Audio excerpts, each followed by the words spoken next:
Hello, thank you for bringing me up. I um I'm often, it seems for my whole life actually, I look back at maybe the things I did yesterday, the things I said to people, the things I posted it online, and I feel it doesn't belong to me. Um and I feel it's imperfect and I want to be perfect. So I'm just wondering if this imperfection, um sometimes it even compels me to just completely run away. I want to change my job, leave all my friends behind, change my name. And I just wondering, like, where does this feeling come from and what is pure? Where is the pure thing that, no matter what happens tomorrow, I will feel that it's pure and I won't need to run away anymore. I don't know if that's specific enough. So all these questions are related to discovery of truth because then they become natural offspring. These are all different manifestations of questions that arise because truth has not been um, understood. When whatever the questions are, it's uh, the truths that are directly in relation to and in the orbit of the topic that the person is asking the questions of. I mean, the answer to everything is truth. That's the answer to everything. It isn't about a fix. It isn't about a I'm, sorrowful, so how do I get rid of this sorrow? It's all those it's everything results from the absence of truth. And that's why I mean, that's why it's all there is. That's why it's the only thing that exists is the truth. Everything else is a complete lie. These are all different these are all different ways of saying that I don't have truth. And these are all and it isn't prescriptive to where, okay, well, tomorrow if you go get truth, and it's not like it's like that's shallow and superficial. It's because the human being is not on the path of truth because he hasn't because truth is not where he looks when he's looking to solve his problems, because truth is not where he looks when he gets up in the morning, because truth is not where he looks when he looks uh, through the lens of problems of his career or his life or his relationships or whatever it may be. He looks into the world. He looks into the words of so-called experts of that field. He looks into the how-tos and nonsense and the hacks and the social media influencers about their new hack and latest book there. I mean, everyone's a clown, and they're a clown because they do clown things. They weren't born a clown. They're not a clown by nature because nature didn't make them into a clown. They're a clown because they do clown things. They listen to the clowns of the world, and the world is all a clown. So there's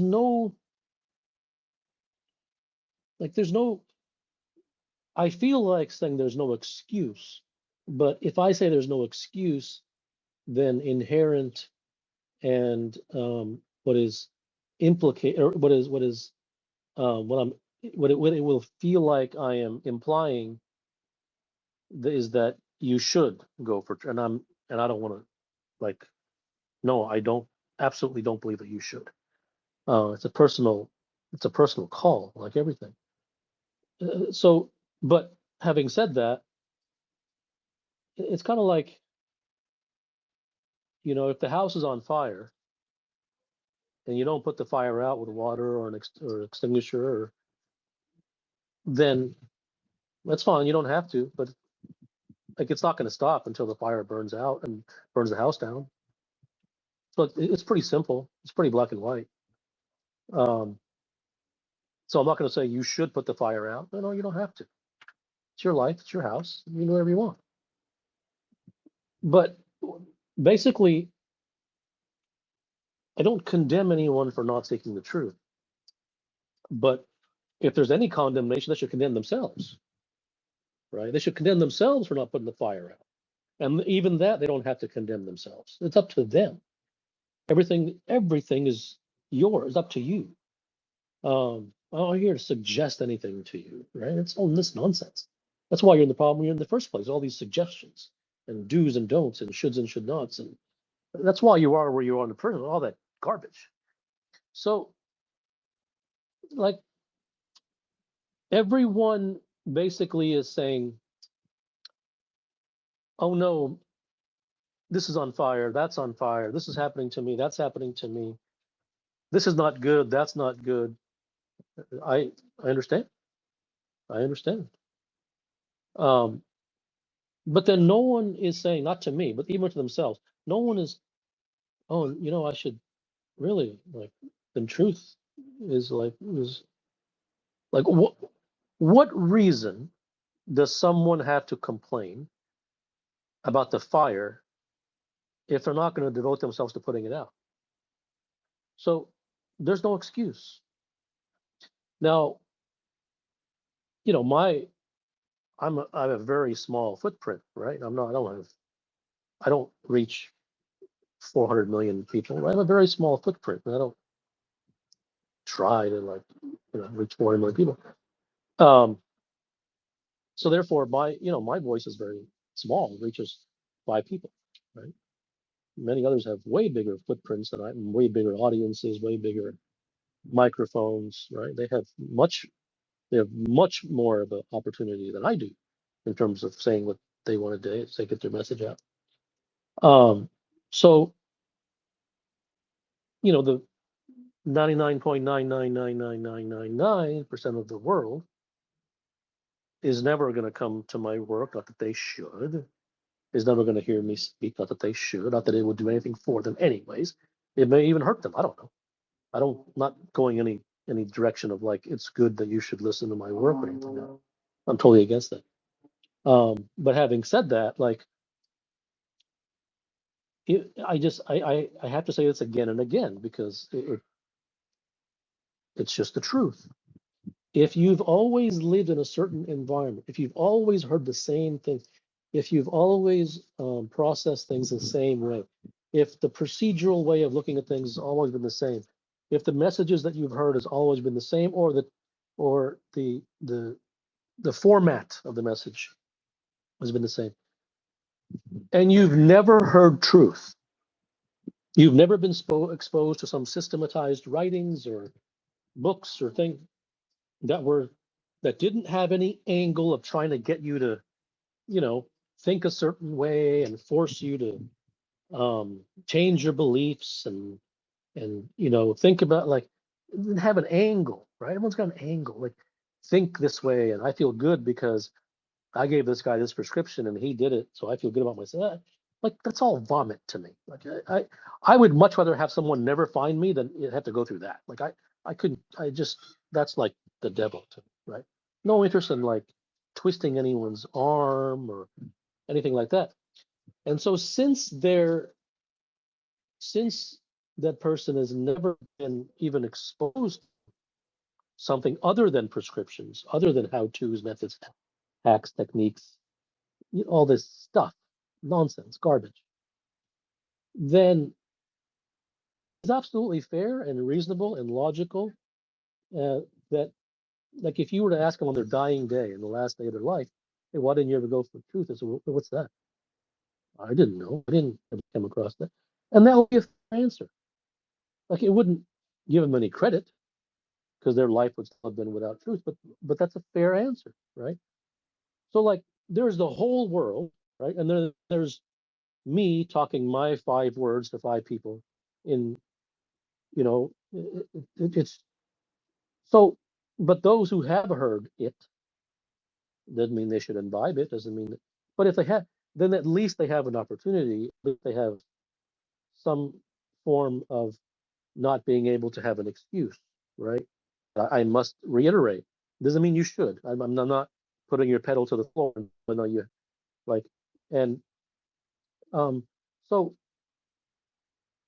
And it doesn't mean that you can, like, maybe you find truth inside yourself. Doesn't mean you have to work or I'm not, I'm not the owner of anything, right? I'm just devoted. I'm just obsessed. This is for me and myself. And um, so all of these, almost this is like an answer to everything, right? This is like an answer to all questions in a way. It's a fundamental foundation answer is if the truth is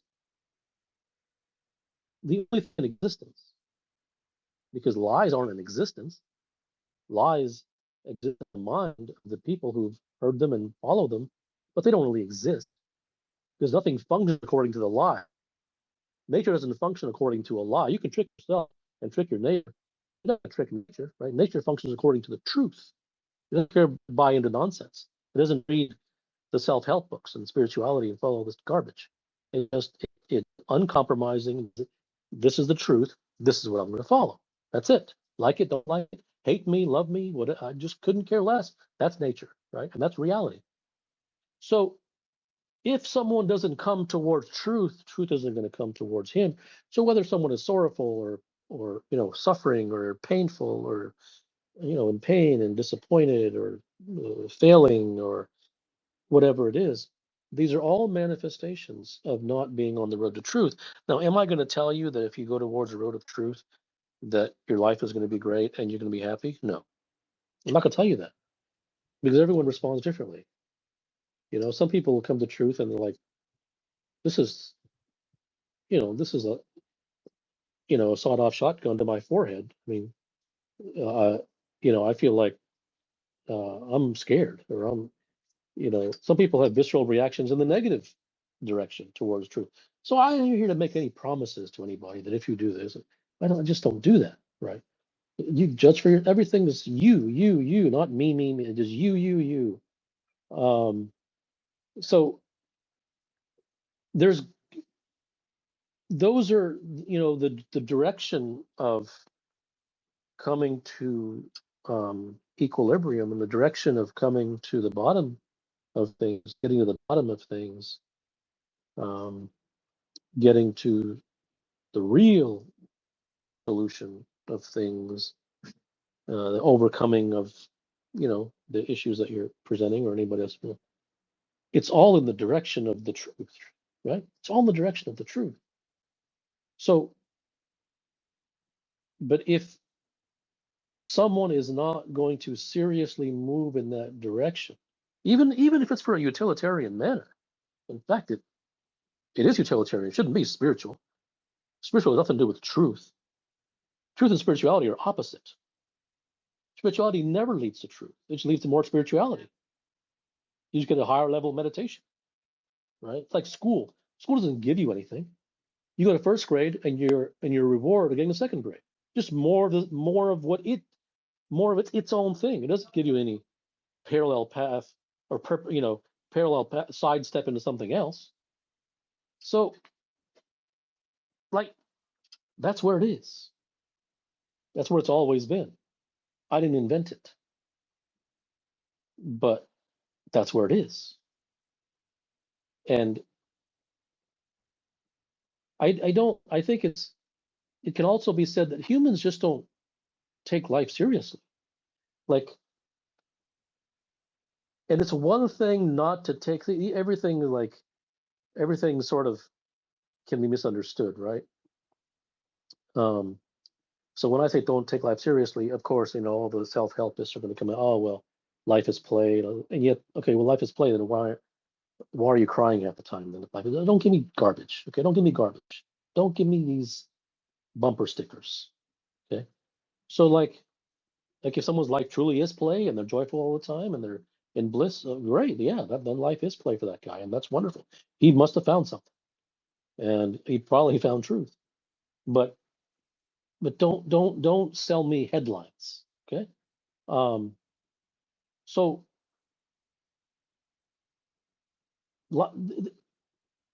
humans don't take life life is serious. Life assaults. Life gives you pain, and it's not like life doesn't give you like a little scratch that tickles. Life stabs you in the heart, right? People fail. and suffer. And I mean, these are deep things. This is not, these are not little, you know, little paper cuts. I mean, and so if life, whether it's through the, relationship or through one's success in career and through money or through, uh, whatever, just emotion or whatever it is, there's so many assaults and and blindsidedness, being blindsided, and um, unexpected things come up that are torturous and disappointing. I mean, um, that's serious business. And so, if you bring nonsense to combat seriousness, you think life's going to back down and say, "Oh, well, since you bring nonsense, I guess I'll back off and I won't, you know, I'll take it easy on you." Life doesn't give a damn, right? Life doesn't give a damn about you. Life or nature doesn't give a damn about me. I could die tomorrow afternoon at 3 o'clock, and life wouldn't look my way. It doesn't give 2 cents. And so when you're dealing with that, you better have some powerful weapons on your side. Because if you're going to bring your little self-help book on the bestseller list, you deserve to be slapped because you're not prepared. And you're not prepared because you listen to all the garbage out there, selling you this nonsense. Life is serious business. There's blood on the floor. It's a war. You're hemorrhaging. And if you weren't, you wouldn't be asking me all these questions, right? I'm sorrowful and I'm sad and I'm this and that. And of course, those are the shrapnel of life. And so since life is that way, and it's that way because your own life is, tells you that, then you better have truth on your side because that's the only possibility you have. Otherwise, that's fine. Otherwise you can just try to weather every storm for your whole life, and it's just one storm after another, with an occasional um with an occasional, you know, relief, right? And then another storm, and another storm, and a tornado, then a hurricane, and a tsunami. It's never going to stop. And since life's not going to stop, if you don't devote yourself to truth, if for nothing else, for protection, if for no other reason than protection, because you're smart, because you're wise, that you know that you're dealing with a nuclear war on the other side, and you have a slingshot in your hand. So human beings need to get serious. And the reason for that is not because I say, because life says. Life isn't going to leave them alone. They're not going to hide from life. And since life isn't going to leave them alone, they have no choice but to get serious. They're going to keep drinking their alcohol, having their nonsense conversations in their bars and socializing and laughing away at their garbage while life is stabbing him in the back and punching him in the face, and so is betraying them, and so is disappointing them, and then some failure comes, and then anxiety is rocking them day and night. I mean, get serious. Wake up. Like, stop. What the nonsense. This is why people are not respectable. They're not serious. It's like someone who wants to become a professional in something and they watch TV all day. It's what everyone's doing. Everyone's watching. They may work harder than professional, but when it comes to their own life, they're watching TV essentially. Because reading bestseller books and listening to the latest hack for the social media influencer, you're just watching TV.